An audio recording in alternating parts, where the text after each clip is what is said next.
You think you married a simple girl, but you're clueless about who I really am, I whisper under my breath, my fingers tightening around the edge of the kitchen counter.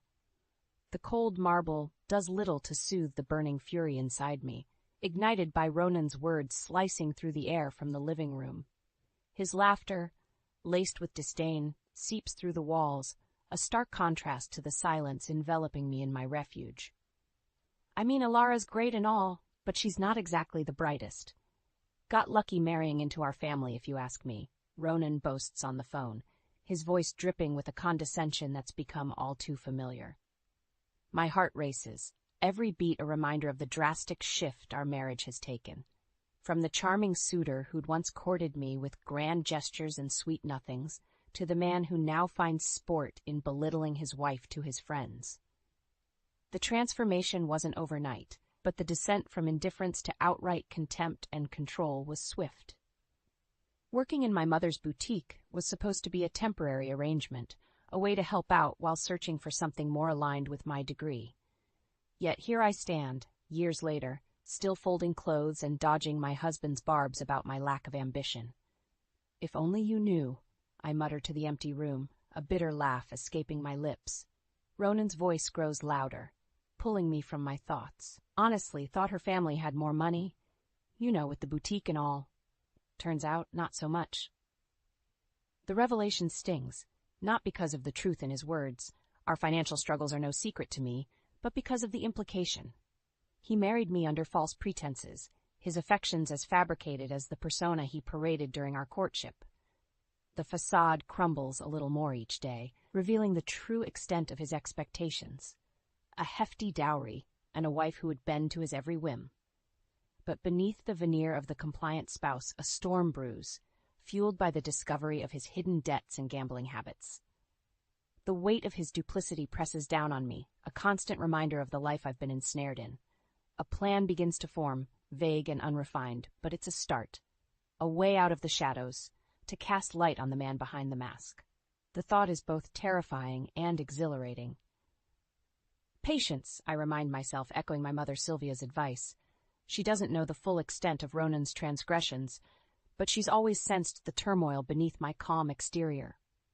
The sound of Ronan ending his call pulls me back to the present, the immediate need to conceal my turmoil paramount. I straighten, schooling my features into a mask of indifference before stepping back into the living room. Ronan doesn't spare me a glance, too engrossed in his phone, and for a moment, I'm grateful for the neglect. The evening passes with minimal interaction, a dance we've perfected over the months. But as I lay in bed, Ronan's snores filling the room, I can't help but feel the shift within me. The veil has lifted, and with it, the resolve to no longer be the victim in my own story. Tonight, the seeds of rebellion are sown, watered by the bitter tears of realization and the silent vow of retribution. Tomorrow, I begin to fight back, armed with the truth and the determination to reclaim my life from the ruins of a marriage built on deceit. The sun hadn't even crept through the curtains before Ronan's voice pierced the morning silence, a harbinger of the storm to come. "Alara, what's this? The coffee tastes like mud." His words, sharp and unforgiving, sliced through the last remnants of sleep clinging to my consciousness. I must have mixed up the measurements, I stammer, my voice barely above a whisper as I rush to his side, mug in hand. The truth is, the coffee is the same as it always is, but with Ronan, any minor deviation, or imagined one, is grounds for criticism. "Useless," he mutters under his breath, pushing the mug into my hands with such force that the hot liquid sloshes over the sides, scalding my skin. I wince, but dare not let the pain show. Showing weakness only fuels his disdain. As I turn to remake the coffee, trying to steady my trembling hands, Ronan's voice follows me, relentless. "And make sure breakfast is ready on time today. I have an important meeting. Can't afford to be late because you're dawdling." The morning wears on, each moment laden with tension.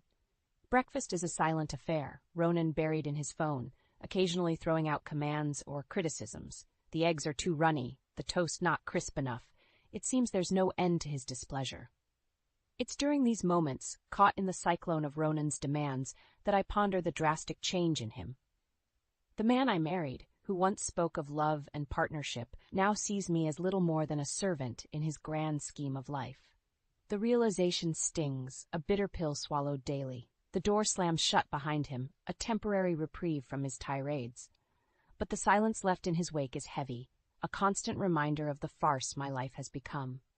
I clear the breakfast dishes, my movements automatic, thoughts miles away. It's in this mechanical state that I find the envelope, used hidden beneath a pile of unopened bills, a reminder of another of Ronan's secrets. His gambling habits, once a mere whisper of concern, have ballooned into a full-blown storm, threatening to engulf us both. The numbers scrawled across the bills are astronomical, figures that we can't possibly hope to cover with the boutique's modest earnings and Ronan's dwindling salary. I sit, the weight of the envelope in my hands, a tangible symbol of the lies and deceit that have woven their way through our marriage. It's this moment, this tangible proof of Ronan's betrayal, that solidifies my resolve. No longer can I stand idly by, a spectator in my own life. The day drags on, each tick of the clock a reminder of the evening confrontation that awaits. When Ronan returns, his mood is foul, the remnants of whatever transpired at his meeting written clearly across his face. Before I can brace myself, he's upon me, his words a torrent of blame and anger. Do you have any idea how much pressure I'm under? And what do I come home to? A wife who can't even make a decent cup of coffee. The accusations sting, but they also fuel a fire within me. Ronan, we need to talk about the bills. The gambling debts. We can't. He cuts me off with a scoff, his eyes narrowing. Oh, so now you're keeping tabs on me? I work day in, day out, and this is the thanks I get? The argument spirals, his anger a palpable force that threatens to consume the room. But amidst the chaos, a clarity settles over me. This isn't just about surviving Ronan's tirades anymore. It's about reclaiming my life, piece by shattered piece. I won't let you drag us down with your debts, I assert, my voice steadier than I feel. We're going to fix this, but not like this. Not with lies. Ronan's response is a sneer, a promise of more battles to come. But as I stand my ground, I realize that this is just the beginning. The facade of our marriage has crumbled, revealing the rot beneath, and it's up to me to clear the wreckage, to forge a path out of the despair Ronan has cloaked us in. A year into our marriage, the facade of harmony has not just cracked but shattered, revealing the grim reality of our union. Ronan's abuse, both verbal and emotional, has escalated, pushing me into a corner of isolation and despair. Yet, it's in this darkness that a plan begins to take shape, a beacon of hope in the relentless storm. Sitting across from my mother, Sylvia, in the dim light of the boutique after hours, I finally muster the courage to voice the truth. Mom, Ronan's not who we thought he was. The gambling, the debts, it's worse than I ever imagined. Sylvia's expression, a mix of concern and resolve, doesn't waver. Alara, you've been carrying this burden alone for too long. It's time we face this head on. But how? He's made it clear he won't change.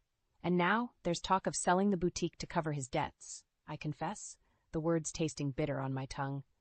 We won't let that happen, Sylvia asserts, her voice firm. It's time Ronan understood the consequences of his actions. We've been silent for too long. The strategy we devise is simple, yet daring. We'll confront Ronan, not with accusations, but with the stark reality of our financial situation. It's a gamble, but one we're willing to take to expose his true motives. The opportunity presents itself one evening when Ronan, in a rare moment of calm, mentions the boutique. Alara, we need to talk about selling. It could solve a lot of our problems. Standing in our living room, I feel Sylvia's supportive presence behind me as I face him. Ronan, the boutique isn't the problem, it's the solution. Your gambling is what's brought us here. Ronan's reaction is immediate, his face contorting with anger. So this is my fault? I'm working day and night, and you blame me? It's not about blame. It's about reality. Your debts are drowning us, and selling the boutique won't fix that, I reply, my voice steady despite the shaking of my hands. Sylvia steps forward, her demeanor unyielding. The boutique has been in our family for generations. It's not just a business, it's our legacy, and we won't let it be destroyed by recklessness. Ronan's gaze shifts between us, a mixture of surprise and defiance in his eyes. You think you can dictate what I do? It's my name on the line. But it's our lives at stake, I counter, emboldened by my mother's strength. We're willing to work with you, Ronan, but not at the expense of our future. The standoff ends with Ronan storming out, his threats echoing behind him. But in his absence, a sense of unity fortifies between my mother and me. For the first time in months, I feel a flicker of hope. The following days are tense, with Ronan's mood swinging wildly. Yet there's a shift in the air, a sense that the tide may be turning. My resolve hardens with each passing moment, the plan to expose Ronan's true motives gaining clarity. One evening, as I sit alone in the boutique pondering the path ahead, a knock at the door jolts me from my thoughts. It's Jude, an old friend and confidant, whose unexpected visit brings a sense of normalcy to my chaotic world. "Alara, I've been worried about you. How are you holding up?" Jude's concern is genuine, a balm to the wounds inflicted by months of turmoil. "It's complicated.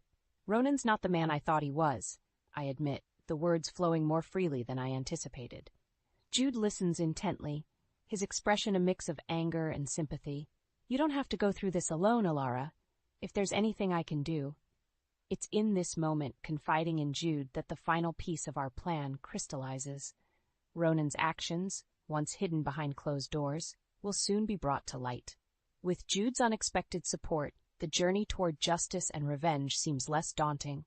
Together, we begin to lay the groundwork for Ronan's public exposure, a step toward reclaiming my life from the ruins of a marriage built on deceit and manipulation.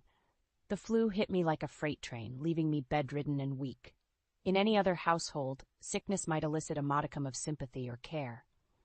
But in mine, it's seen as nothing more than an inconvenience, a failure to fulfill my duties as Ronan's wife. "Alara, this place is a mess," Ronan barks, his voice booming through the small, dark, cluttered apartment that's felt more like a prison than a home these past months. "And what's this? You're still in bed?" It's nearly noon. Struggling to sit up, I clutch the blanket tighter around my shivering body. "I'm really not well, Ronan. I can barely stand," I manage to say, my voice weak and hoarse. Ronan's glare is icy as he surveys the room, his disgust palpable. "Sick? Or just lazy? You know, I can't rely on you for anything."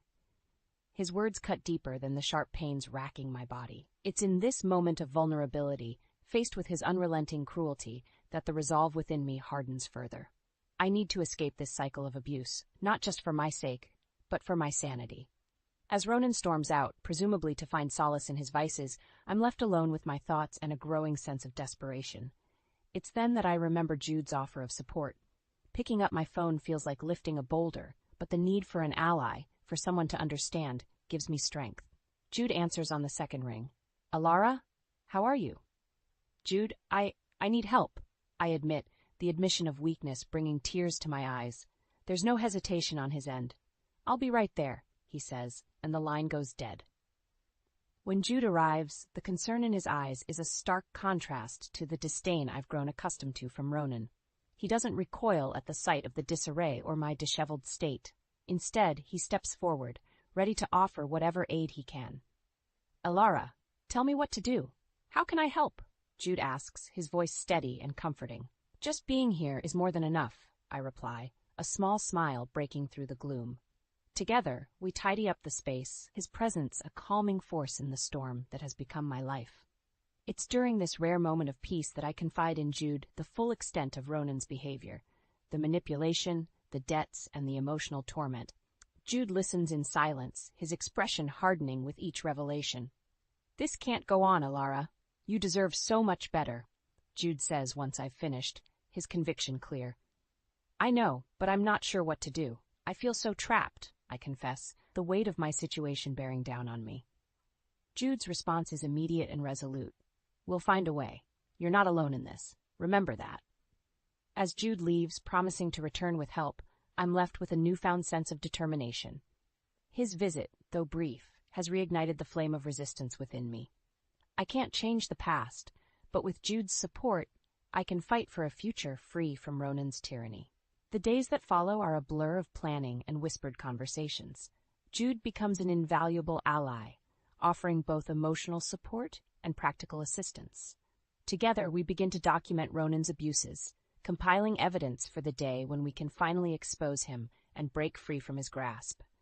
It's a dangerous game we're playing, one fraught with risk and uncertainty, but the alternative, a life of continued abuse and despair, is no longer an option. With each passing day, my resolve strengthens, fueled by the support of my unlikely ally and the hope for a brighter future. The path to freedom is fraught with obstacles, but for the first time in a long time, I dare to believe that escape is within reach. Jude's unexpected visit had breathed new life into my wilted spirit, his presence a beacon of hope in the unending night that had become my existence. It was during one of these visits, as we sat plotting our next move in the quiet sanctuary of my mother's boutique after hours, that fate decided to twist the knife a bit further. Ronan, in a rare and unforeseen move, decided to grace the boutique with his presence. His sudden appearance at the door was like a storm cloud blotting out the sun, casting a shadow over the newfound hope I had clung to so desperately. "Alara, what the hell is this? Playing shop while the house falls apart." Ronan's voice boomed through the space, his words laced with venom. Jude, ever the pillar of calm in the face of adversity, stood beside me, an unwavering ally against Ronan's tempest. "Everything's under control, Ronan. Maybe you should head back," Jude suggested, his tone firm yet diplomatic, a stark contrast to Ronan's aggression. Ronan's eyes narrowed, his gaze flitting between Jude and me, suspicion igniting like wildfire in his eyes. "And who are you to tell me what to do? Another of Alara's little projects?" The tension in the air was palpable, a tangible force that seemed to squeeze the very breath from my lungs. Yet, despite the fear that clawed at my insides, a spark of defiance flickered to life. "Jude is a friend, someone who actually cares about my well-being," I retorted, my voice stronger than I felt. Ronan's laugh was cruel, a sound that sent shivers down my spine. "A friend, huh? Don't make me laugh. You're pathetic, Alara, both of you." It was then, amidst the torrent of Ronan's insults, that Jude did something unexpected. He pulled out his phone, subtly positioning it to capture the tirade. Ronan, too caught up in his own fury, failed to notice the silent witness documenting his every word. As Ronan stormed out, leaving a trail of bitter words in his wake, Jude turned to me, his expression grave. "I got it all on video, Alara. This could be what we need to expose him." The realization of what Jude had done, of the weapon we now possessed, was overwhelming. A mixture of fear and exhilaration flooded through me, the implications of our actions both terrifying and thrilling. "Thank you, Jude. I don't know what to say." Jude's smile was gentle, a balm to the chaos that had erupted. "You don't have to say anything. Just know you're not alone." In the days that followed, the video became the cornerstone of our plan. Jude, with contacts in local media and a keen sense of justice, began laying the groundwork for Ronan's exposure. Our meetings were filled with whispered strategies and cautious optimism, each step forward a delicate dance on the tightrope of revenge. The decision to go public was not made lightly. The potential fallout loomed large, a specter of consequence that could not be ignored. Yet, the need for justice, for an end to the cycle of abuse, outweighed the fear. "It's time, Alara. Are you ready?" Jude asked one evening, his finger hovering over the send button that would catapult our carefully guarded secret into the unforgiving light of public scrutiny.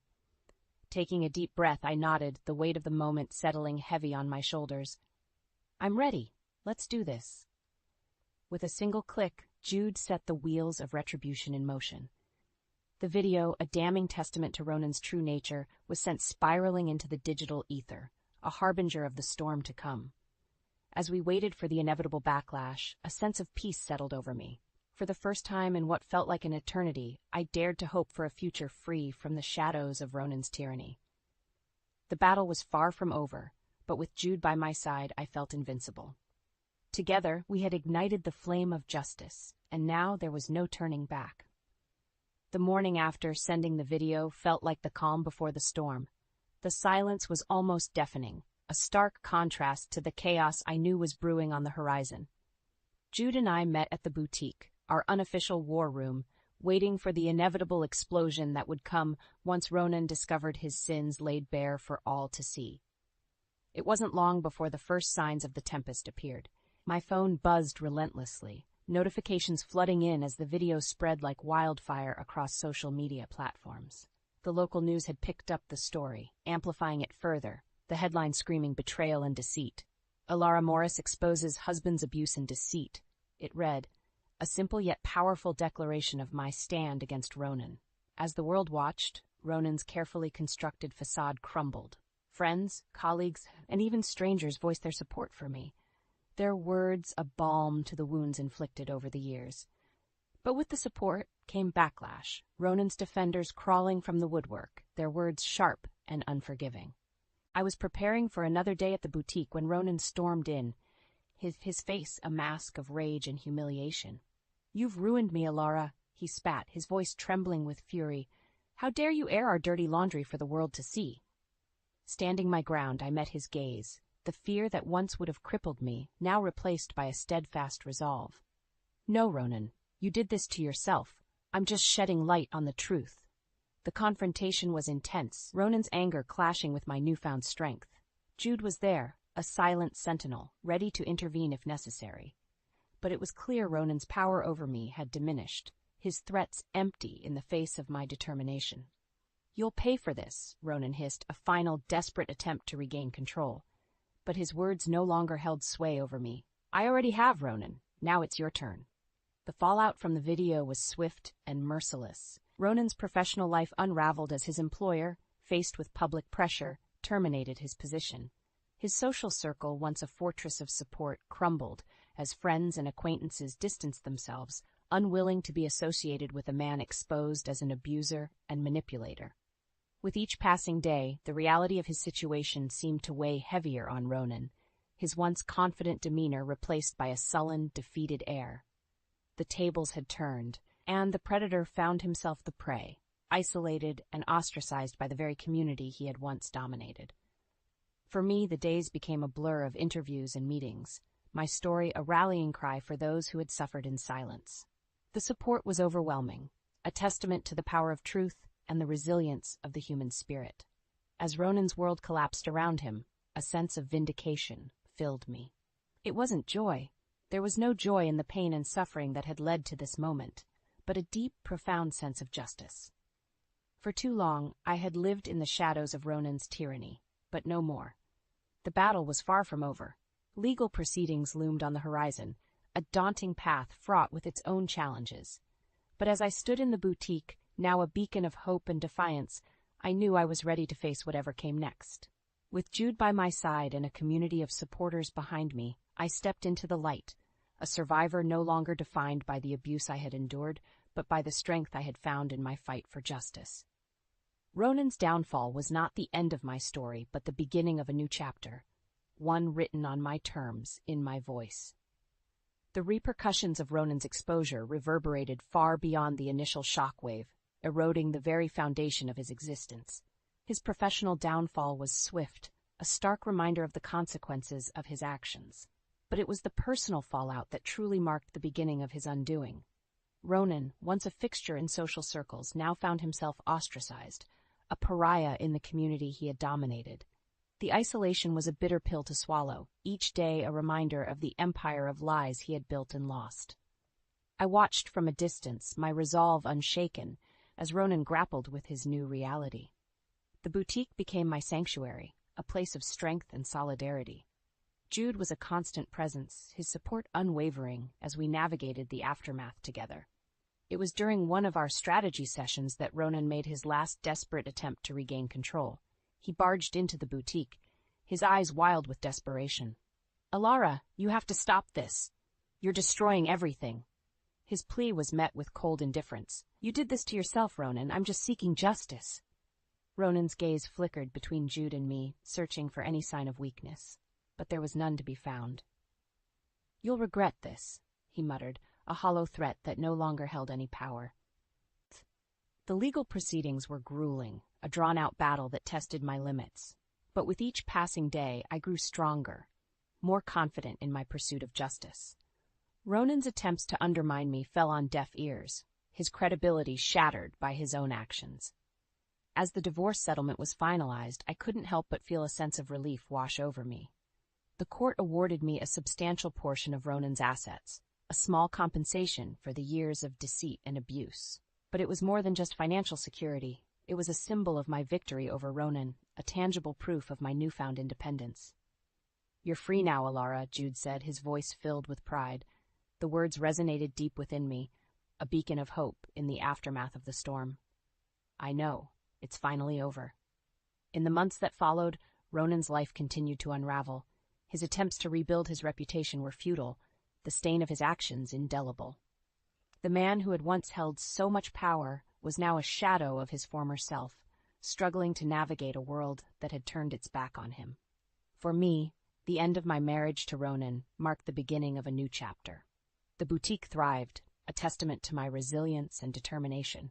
And with each passing day, I found strength in my independence, my spirit no longer weighed down by the chains of the past. As I stood in the boutique, surrounded by friends and supporters, I couldn't help but reflect on the journey that had brought me here.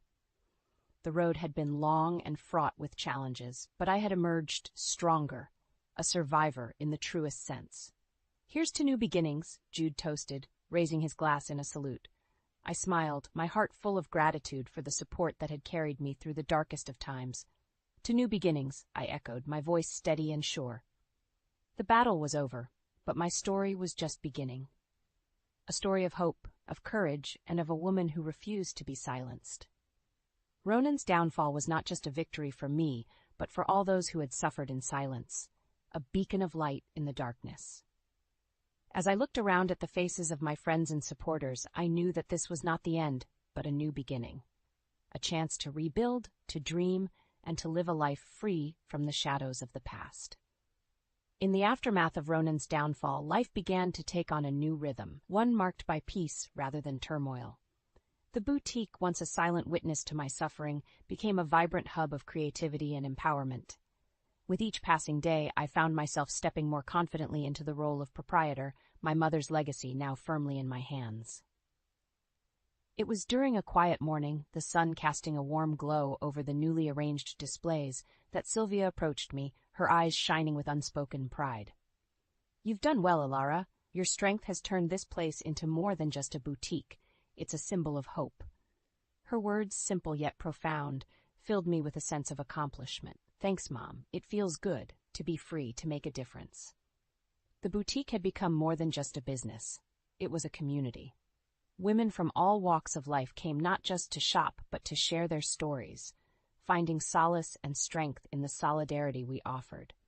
And as my story became known, the boutique's mission evolved, transforming into a beacon for those seeking to reclaim their lives from the shadows of abuse. One afternoon, as I was rearranging a window display, a familiar face appeared on the other side of the glass. Jude, his supportive presence a constant throughout my journey, stepped inside, a smile playing on his lips. "Looks like you've turned this place into something truly special, Alara," he commented, his gaze sweeping over the vibrant interior. I smiled, acknowledging the truth in his words. "It's become more than I ever imagined, and it's all thanks to the support of friends like you." Jude's smile widened. "I wouldn't have missed it for the world. You've turned your pain into something powerful, Alara. You should be proud." Our conversation was interrupted by the arrival of a customer, a young woman whose eyes held a familiar flicker of resolve. As Jude excused himself, I turned my attention to her, ready to offer the same support that had once been extended to me. The boutique was not just a place of business. It had become a sanctuary, a place where stories of pain and resilience were woven into the very fabric of its existence. And as I shared my journey, I found strength in the shared experiences, a collective healing that transcended the personal. In the months that followed, my advocacy work grew, the boutique serving as a launching pad for initiatives aimed at supporting survivors of domestic abuse. Seminars, workshops, and support groups filled our calendar, each event a step towards breaking the silence that had once kept me prisoner. As I closed the boutique one evening, the last rays of sunlight casting a soft glow over the empty space, I allowed myself a moment of reflection. The journey had been long, filled with moments of despair and triumph, but as I stood there, surrounded by the tangible evidence of my resilience, I felt a deep, abiding sense of peace. Ronan's shadow no longer loomed over my life. Instead, I had emerged from the darkness, my spirit unbroken, my resolve unwavering. The boutique, once a reminder of my pain, was now a testament to my strength, a symbol of hope for those walking the path I had once trod. As I locked the door and stepped out into the evening, the cool air brushing against my skin, I felt a profound sense of closure. The battle was over, and I had emerged victorious, not just over Ronan, but over the fear and doubt that had once held me captive. Walking away from the boutique, I looked up at the stars, their light a reminder of the endless possibilities that lay ahead. The future was mine to shape, a blank canvas awaiting the touch of my hand. And as I took those first steps into the unknown, I knew that whatever challenges lay ahead, I would face them with the same courage and determination that had led me to this moment of rebirth. The end of my marriage to Ronan was not just an ending. It was the beginning of a new chapter, one filled with hope, healing, and the promise of a brighter tomorrow.